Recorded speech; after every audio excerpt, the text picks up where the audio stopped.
Қазір балаларды гаджеттен ажыратып, кітап оқыту көптеген ата-ана үшін проблема. Баланы кітап оқуға қызықтыру үшін бірі құр ақыл айтып қою да мүмкін. Ал енді біреулер тіпті ұрысып, жекіп жатады. Балаға қалай кітап оқыту керек?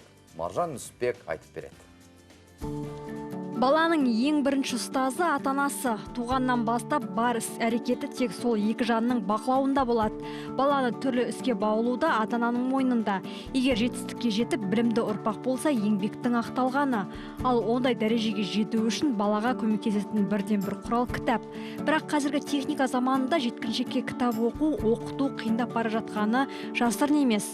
Сондықтан қаласа да, қаламаса да кітап оқытуды үйретеміз. Ал осы дұрыс па?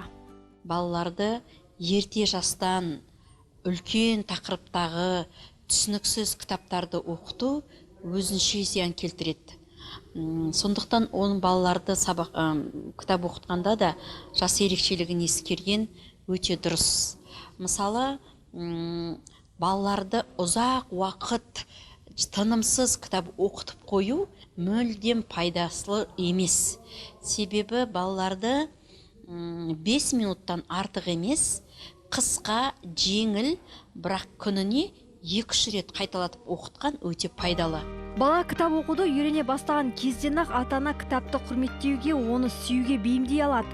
Білім нәрекенін түсіндіріңіз. Бастысы балаңыздың қандай кітапқа қызығушылығы барын біліңіз және кітапты өзіне таңдатыңыз. Сонда балам кітап оқымайды, қызықсыз кітаптар көп деген сұрақтар сізді мазаламайды. Алайда кітап оқуға мүлде қызығушылығы болмаса, не істеуге болады? Егер баланың мүлдем өзінің кітап оқуға қызығушылығы болмаса, ол өте түрлі түсті суреттері бар, қызықты болатын, мультфильмдердің кейіпкерлерінен тұратын кітапты ата-ананың өзі оқып бастау керек баламен бірге. Сосын баланы оқытпай, баланы тек қана анасының оқыған саусақ арқылы жүргізіп отыратын болса, мида баланың кітап оқуға деген қызығушылық пайда болады. Психолог мамандар бала кітап оқуға құштар болмаса, оны мәжбүрлемеу керек дейді. Себебі біріншіден, кітапты мәжбүрлі түрде оқытса, балада жеккөрініш сезімі пайда болады. Екіншіден, бойындағы өзіне деген сенім азаяды. Кітап оқуға қызығушылықты оятам деп, баланы өзге қатарластарымен салыстыруға да болмайды. Және кітап оқымадың деп жазалаудан да аулақ болыңыз. Мұның бәрі жеткіншектің бойына қорқыныш ұялатуы мүмкін. Бұдан бөлек, балаға кітап оқытуды үйрету үшін кешкі уақыт ыңғайлы дейді мамандар. Өйткені ата-ана кешке балаға кітап оқып берсе, ондағы ақпарат бала миында ұзақ сақталады.